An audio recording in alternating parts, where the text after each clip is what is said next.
matter what we do. But I think that if a few children can get headlines all over the world just by not going to school for a few weeks, imagine what we could do together if we wanted to. Every single person counts, just like every single emission counts. Every single kilogram.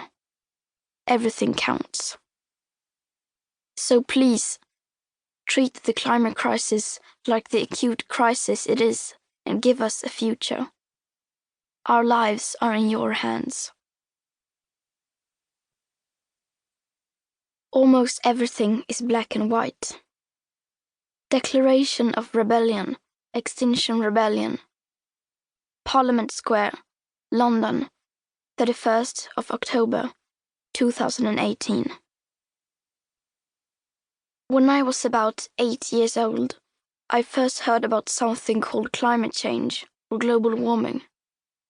Apparently that was something humans had created by our way of living.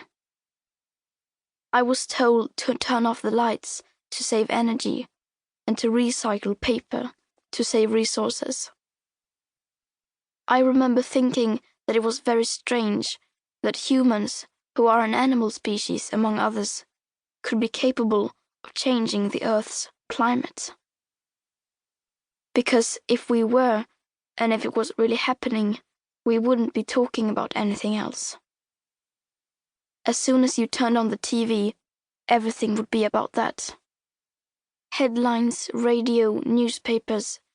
You would never read or hear about anything else. As if there was a world war going on. But no one talked about it, ever. If burning fossil fuels was so bad that it threatened our very existence, how could we just continue like before? Why were there no restrictions? Why wasn't it made illegal? To me, that did not add up. It was too unreal. I have Asperger's syndrome, and to me, almost everything is black or white. I think in many ways we autistic are the normal ones, and the rest of the people are pretty strange. They keep saying that climate change is an existential threat and the most important issue of all. And yet they just carry on like before. If the emissions have to stop, then we must stop the emissions. To me, that is black or white. There are no grey areas when it comes to survival.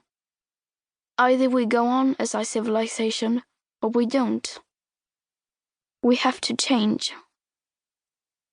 Countries like Sweden and the UK need to start reducing emissions by at least 15% every year to stay below a 2 degrees of warming target. Now the IPCC says that aiming instead for a 1.5 degrees of warming limit would significantly reduce the climate impact. But we can only imagine what that means for reducing emissions. You would think every one of our leaders and the media would be talking about nothing else. But no one ever mentions it.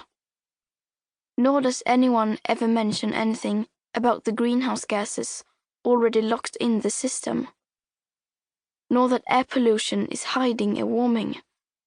So when we stop burning fossil fuels, we already have an extra level of warming, perhaps as high as 0.5 to 1.1 degrees Celsius guaranteed.